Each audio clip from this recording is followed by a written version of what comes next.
ఈరోజు మనం నేను అమ్మ నా చేత మాట్లాడిస్తున్నది మనసు గురించి పరికరం ద్వారా. అమ్మ ప్రభావితం చేసిన బుద్ధితో ఈ పరికరం మాట్లాడుతున్నది అని అందరూ దయచేసి అర్థం చేసుకోండి. రక్త మాంస అస్థికలతో తయారు చేసిన బుద్ధి కాదు ఇది. అమ్మ ప్రభావితం చేసిన బుద్ధి, అమ్మ యొక్క దివ్య చైతన్యంతో ప్రభావితం అయిన బుద్ధితో ఈ పరికరం మాట్లాడుతున్నది. ముందు సరదాగా మొదలెడదాం ఈ ప్రసంగాన్ని. కొన్ని సినిమా పాటలు తీసుకుంటున్నాను ఉదాహరణకి.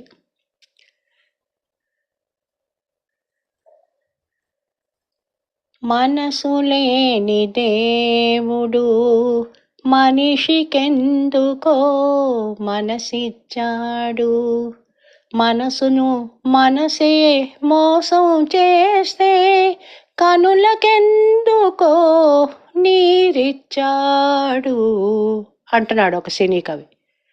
ఇంకో కవి అంటాడు,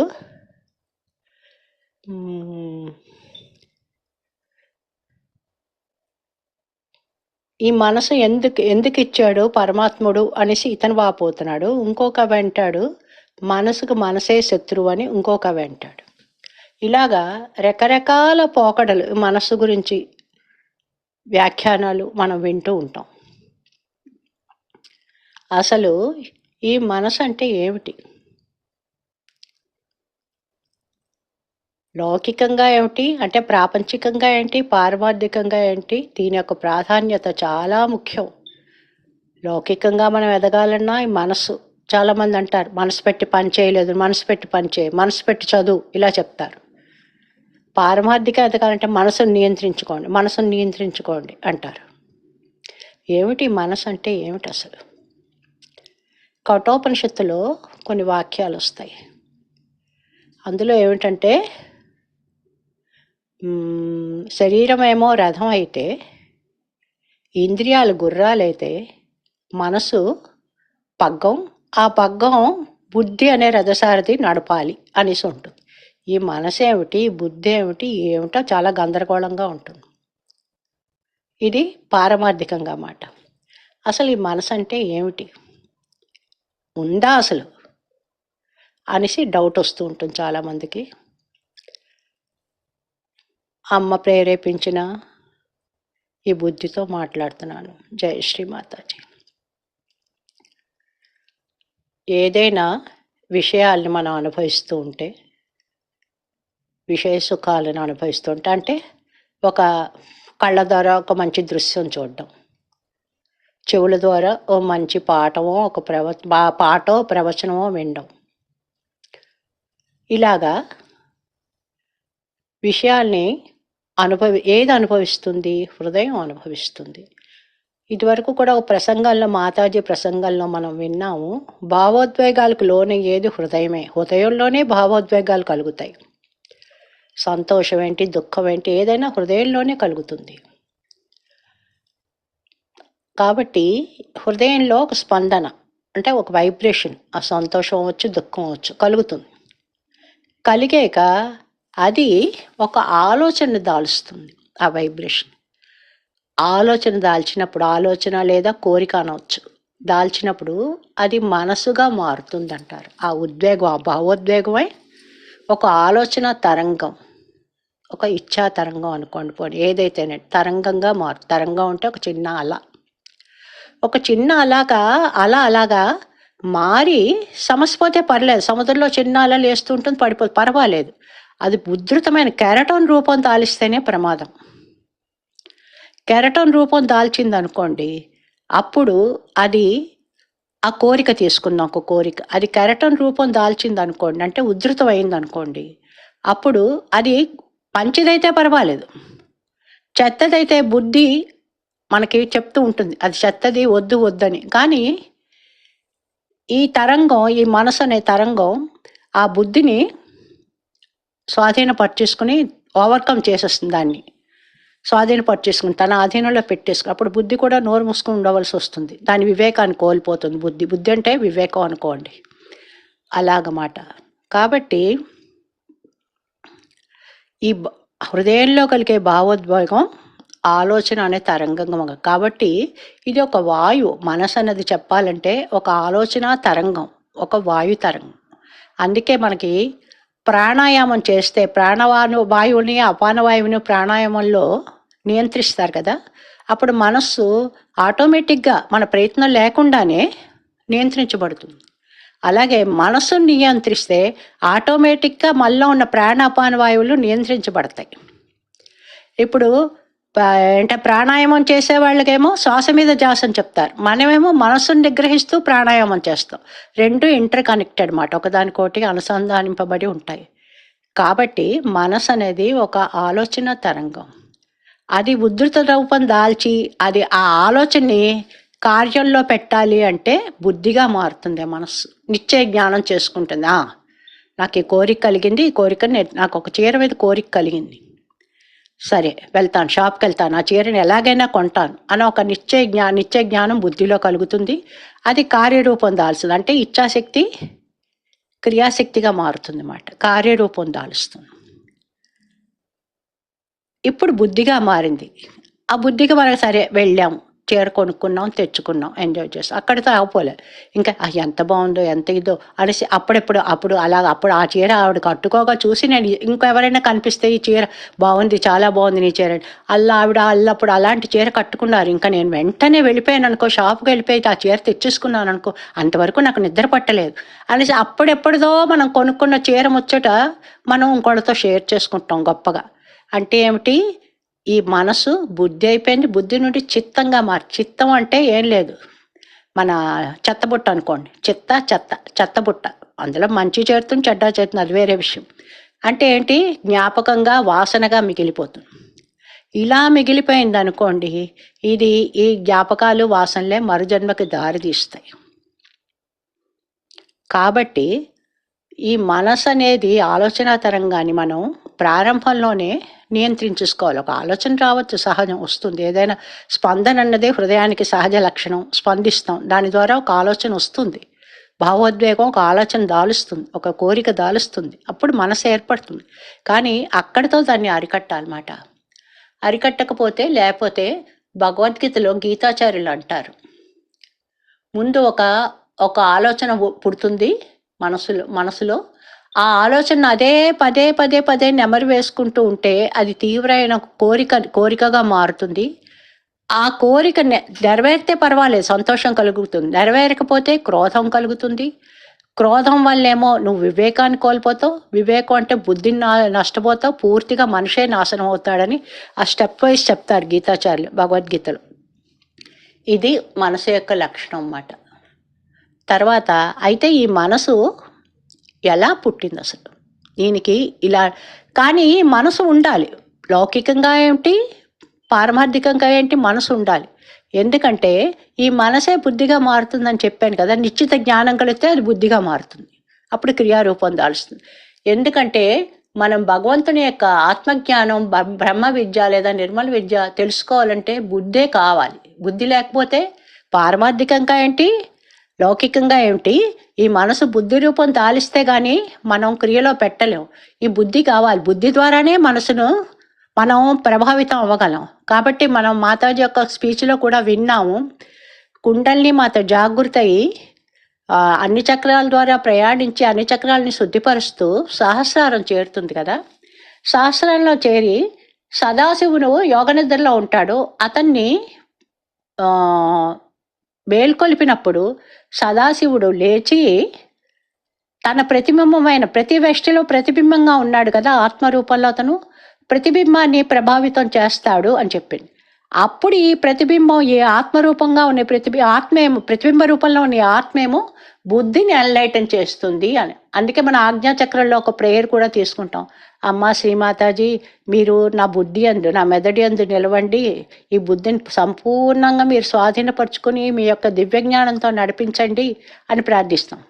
కాబట్టి మనం నిర్మల విద్యను లేదా భగవత్ సంబంధమైన జ్ఞానాన్ని పొందాలంటే బుద్ధి దియోయోన ప్రచోదయాత్, బుద్ధిని ప్రేరేపించాలి కదా, ఆ బుద్ధిని ప్రేరేపించమని ఆ దివ్య చైతన్యాన్ని కోరుతున్నాం అన్నమాట మనం.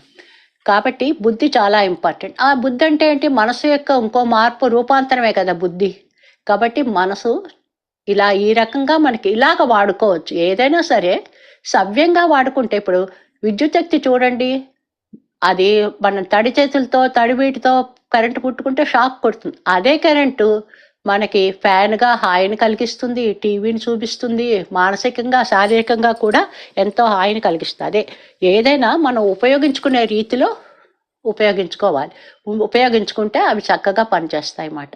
అలాగే మనసును కూడా మనం నియంత్రించుకుంటూ, ఇందాకల కఠోపనిషత్తులో చెప్పినట్టు బుద్ధి అంటే వివేకం అన్నమాట. ఇంకో స్టేజ్ బుద్ధి అనే వివేకంతో దీన్నే ఏంటంటారు, విల్ పవర్ అంటారు, లేకపోతే ఇంకోటి ఏదో చెప్పారు, సారీ మర్చిపోయాను. బుద్ధి లేదా వివేకంతో ఈ మనసుని నియంత్రించుకుంటే, అంటే సారథిలా ఉండాలి మనం మాట. బుద్ధి అనే సారథిగా ఉండి మనసు కళ్యాణి మన చేతిలో ఉంచుకుంటే మనం చక్కగా బుద్ధిని ఉపయోగించి సవ్యమైన మార్గంలో వెళ్ళి అత్యద్భుతమైన ఆధ్యాత్మిక ఉన్నతికి చేరొచ్చు. మాతాజీతో పరమేక గారితో పొందొచ్చు. మాతాజీ అంటే ఎవరు? దివ్య చైతన్యం కదా. ఒక ఆకారం దాలిస్తే, ఆదిశక్తి ఒక ఆకారం దాలిస్తే ఆవిడకి మాతాజీ శ్రీ నిర్మలాదేవి అని చెప్తున్నాం. ఆవిడ ఒక దివ్య చైతన్యం. అందువల్లే మనం ఆవిడ ఎదురుగుండా చేతులు చేస్తే మనకి ఆవిడ యొక్క ప్రేమ అనే చైతన్యం మనలోకి వస్తున్నది. ఒక దివ్య చైతన్యం ఆవిడ. అలాగ భావించుకుంటూ ఆ ఎరుకతో ఉండొచ్చు మనం. ఇంకా అయితే ఈ మనసుకి ఆహార విషయంలో ఎలా స్పందిస్తుంది, ఈ మనసు ఎలా తయారైంది? ఈ మనసుకి ఆహారం ఏంటంటే, ఆహారం మనం తినే ఆహారం భగవద్గీతలో కూడా వస్తుంది. ఈ ఆహారం గురించి సాత్విక, రాజస, తామస ఆహారాలంటూ విభజన చేస్తూ చక్కగా చెప్తారు కృష్ణ పరమాత్మ భగవద్గీతలో. ఈ సాధారణంగా సాత్విక ఆహారం మనం తీసుకోవాలి. ఎక్కువ కారాలు, మసాలాలు ఇవి కాకుండా సాత్విక ఆహారం వల్ల శుద్ధమైన మనస్సు మనకి ఏర్పడుతుంది అన్నమాట. సాధారణంగా మనం తినే ఆహారం సైన్స్ పరంగా చూస్తే carbohydrates, proteins and vitamins, minerals వదిలేండి, అవి ఎలాగో ఉంటాయి. అవి మెయిన్వి carbohydrates, proteins and fats or oils. అందులో ఉపనిషత్తుల్లో ఈ ఆహారం 3 భాగాలుగా ఉంటుందని చెప్పారు. అదే మనం సైన్స్ పరంగా ఇలా విభజించుకున్నాం. 3 భాగాల్లో అది జీర్ణక్రియ అయ్యాక చాలా భాగం విసర్జన పదార్థంగా బయటికి పోతుంది. అది ఒక రకంగా కార్బోహైడ్రేట్స్, కొంత వల్లే గ్లూకోజ్ రిలీజ్ అవుతుంది, అక్కడితో అయిపోతుంది, అది విసర్జక పదార్థంగా బయటకు వెళ్ళిపోతుంది. తర్వాత ఈ ప్రోటీన్స్ అనేవి ఇంకో భాగం అని చెప్తారు వాళ్ళు. ఇంకో భాగం మన శరీర నిర్మాణానికి, మాంసం, కండరాలు, రక్తం ఇవన్నీ తయారవడానికి ఉపయోగపడతాయి. అవి ప్రోటీన్స్ మాట. ఇంకో భాగం ఫ్యాట్స్ ఆర్ ఆయిల్స్. ఇవి చాలా చాలా ఇంపార్టెంట్ భాగం. ఇవి అలాగ చాలా మామూలుగా అయితే డైజెషన్ అయిపోయి కార్బోహైడ్రేట్స్ అయితే గ్లూకోజ్గా మారుతాయి, ప్రోటీన్స్ అమైనో యాసిడ్స్గా మారుతాయి, తర్వాత ఏమో ఈ fats and oils glycerin or గ్లిసరైడ్గా మారి రక్తంలో చేరుతాయి, మనకి పుష్టినిస్తాయని చదువుతాం సైన్స్లో. కానీ వేదాంత పరంగా చూస్తే ఇవి సూక్ష్మంగా చాలా ఫైన్ అలా డైజెస్ట్ అలాగే సూక్ష్మమైన రేణువులుగా మారుతాయి. వాటిని రేతస్సు ఆర్ తేజస్సు ఆర్ ఓజస్సు ఇలా అంటారు. ఆడవాళ్ళు రేతస్సు, మగవాళ్ళు ఏదో మొత్తానికి ఒక ఓజస్సు అనే బ్రహ్మాండమైన శక్తివంతమైన కణాలు తయారవుతాయి. ఇవి ఏం చేస్తాయంటే, ఇప్పుడైతే మనకి మాతాజీ మెయిడీజీ చేశారు, మన కుండల్ని జాగృతి చేశారు, శాస్త్రాల వరకు తెచ్చేశారు, శాస్త్రాల ఓపెన్ అయిపోయి చాలా ఈజీ అయిపోయింది మన ప్రాసెస్. కానీ పూర్వకాలంలో ఋషులు వాళ్ళు ఈ ఓజస్ అనే కణాన్ని పట్టుకునే కుండలిని శక్తి కింద నుండి పైకి వెళ్ళాలి, అంటే భూమి ఆకర్షణ శక్తిని అధిగమించి పైకి రావాలి. ఆ శక్తిని అలా మేల్కొల్పాలంటే పైనుండి నీరు కిందకు ప్రవహించడం చాలా సులువు, కానీ కింద నుండి నీరు పైకి వెళ్ళి, అందుకే మోటార్లు వాడుతాం మనం భూగర్భంలోంచి నీరు పైకి ట్యాంక్స్కి తరలించాలంటే. కాబట్టి ఈ శక్తి కణాలు దానికి ఉపయోగపడతాయిట. ఈ ఓజస్ అనే కణాలు, శక్తి కణాలు, అవి ఉపయోగపడతాయని ఉపనిషత్తులో చదివాను నేను. అందువల్ల ఈ శక్తి కణాలు అందుకు ఉపయోగపడతాయి. ఆ కుండలిని శక్తిని పైకి పంపడానికి, పైకి ఉద్ధానపరచడానికి ఈ శక్తి కణాలు ఉంటాయి. కానీ కుండలిని శక్తి అవి అంత ఫైన్గా అయి ఆ లోపలికి సుషుమ్న తెలుసు కదా, తామరతూడు దారం కన్నా ఎంతో సన్నగా ఉంటుంది సుషుమ్న మార్గం. అందులోకి వెళ్ళాలంటే ఇవి ఎంత సూక్ష్మాతి సూక్ష్మంగా ఉండాలి, సూక్ష్మాతి సూక్ష్మంగా ఉండాలి, అట్ ద సేమ్ టైం శక్తివంతంగా కూడా ఉండాలి. ఏదైనా ఫైనెస్ట్ ఫైనెస్ట్ ఫైనెస్ట్ అవుతున్న కొద్దీ శక్తి పెరుగుతుంది మామూలుగా మన పారమార్థికంగా ఆలోచిస్తే. అందువల్ల ఇవి ఈ కుండలిని శక్తిని పైకి ఉద్ధానపరచడానికి ఈ కణాలు ఉపయోగపడతాయి. అలా అన్నానని నేను ఇలాంటి చెప్పారని నేతులు ఆయిల్స్ ఎక్కువ తినకండి, ట్రైగ్లిసరైడ్స్ అవి పెరిగిపోతాయి, చాలా ఇబ్బందులు అవుతాయి, హార్ట్లో ప్రాబ్లమ్స్ వస్తాయి. అలా కాదు, గంగిగోవు పాలు గరిటెడైన చాలని వేమన గారు చెప్పినట్టు కొంచెమైనా తీసుకోవాలి, కొంచెమైనా సరే ఎక్కువ ఎఫెక్ట్ చూపిస్తాయి. కానీ ఆయిల్స్ నేతులు మానేయకండి, నాజుకుగా పరిమితంగా తీసుకోండి. అవి ముఖ్యంగా మనలాంటి సహజయోగులకి అవసరం. ఈ వీర్య కణాలు తయారవ్వాలి, మనం శక్తివంతంగా ఉండాలి. ఈ అవరోధాలు ఎన్నో అవరోధాలు ఉంటాయి మనకి ఆధ్యాత్మిక మార్గంలో ఎదుగుతూ ఉంటాయి, వాటిని అన్నిటినీ ధైర్యంగా ఎదుర్కోవాలి కదా. మాతాజీ అంటారు ఒక స్టేజ్లో, మీరు నా సోల్జర్స్ అని చెప్తారు మాతాజీ. అంటే ఏంటి, వీటన్నిటినీ ఇవే ఇంటర్నల్గా ఈ శత్రువులను ఎదుర్కోవడమే కాకుండా మనం సంపాదించిన దివ్య చైతన్యంతో ఎక్కడ అధర్మం జరుగుతున్నా మన దివ్య చైతన్యాన్ని పంపించి రామబాణాల్లో పనిచేస్తే మన దివ్య చైతన్యం అక్కడ అధర్మాన్ని కూడా అరికట్టగలిగే శక్తితో మనం తయారవ్వాలి. అందుకే యు ఆర్ మై సోల్జర్స్ అంటూ మాతాజీ చెప్తూ ఉంటారు. కాబట్టి ఇప్పుడు ఈ లోకల్లో మాతాజీ మనందరినీ సోల్జర్స్గా మలచాలని తాపత్రయపడుతూ చాలామందిని పడుతూ ఆవిడ వెళ్ళిపోయారేంటి, మనలో దివ్య చైతన్యంగా ఉన్నారు ఆవిడ. శారీరకంగా ఆవిడ లేకపోవచ్చు, కానీ నిరాకారంగా దివ్య చైతన్యంగా మనందరిలో ఉన్నారు. కాబట్టి మనమందరం సోల్జర్స్లో తయారవ్వాలంటే ఎంత శక్తివంతంగా ఉండాలి. కాబట్టి మనం తినే ఆహారంలో కూడా జాగ్రత్త పడదాం, మనం జాగ్రత్తగా ఆహారం తీసుకుందాం. ఎక్కువ మసాలాలు, కారాలు, కొంచెం రజోగుణాన్ని అంటే పోటీతత్వాన్ని పెంపొందించేవి కాకుండా సత్వగుణాన్ని పెంపొందించే పదార్థాలు తీసుకుందాం. ఆ ఫుడ్ కూడా మాతాజీ చెప్పినట్టు చాలామంది సాటి సహజయోగులు ఒక్కొక్కసారి పెడుతూ ఉంటారు, నేను చూస్తూ ఉంటాను. అలాంటివే తినడానికి ప్రయత్నిద్దాం. ఎందుకంటే మన మనసు బుద్ధి కూడా ఆహారం ద్వారానే ఏర్పడతాయి, ముఖ్యంగా మనసు. అలా మనం ఆలోచిస్తే మనకి ఎంతసేపు భగవంతుడి సంబంధమైన ఆలోచనలే వస్తాయి. సహజంగా ఎలా స్ప్రెడ్ చేయాలి, ఎలా నాకు వచ్చిన ఆనందాన్ని నలుగురికి పంచిపెట్టాలి అన్న ఇదే మనకు ఉంటుంది, ఈ ఆతృతే ఉంటుంది, ఈ జిజ్ఞాసే ఉంటుంది. అది అలాంటిది ఉండడం వల్ల మనం ఇంకా పురోగతిని సాధించగలం ఆధ్యాత్మిక మార్గంలో. కాబట్టి ఈ మనసు మనసు యొక్క కథా కమామేషు ఇది మాట. అమ్మ ఈరోజు నా చేత ఇంత తెప్పించింది. చివరిగా ఒక చిన్న స్వస్తి మంత్రంతో స్వస్తి పలుకుతాను. స్వస్తి ప్రజాభ్యాం పరిపాలయంతాం న్యాయేన మార్గేణ మహీమహీసాం గోబ్రాహ్మణేభ్యం శుభమస్తు నిత్యం లోకా సమస్త సుఖినో భవంతు.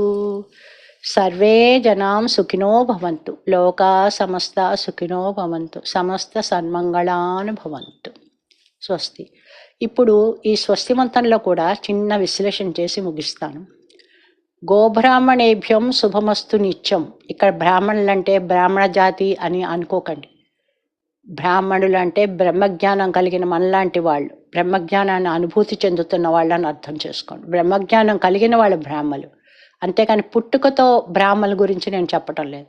అయితే గోవుని బ్రాహ్మణ్ణి ఎందుకు ఈ స్వస్తి మంత్రంలో ప్రత్యేకంగా పేర్కొన్నారు అంటే, గోవు పశుజాతిని పశువుల్లో గోవు శ్రేష్టమైంది కదా.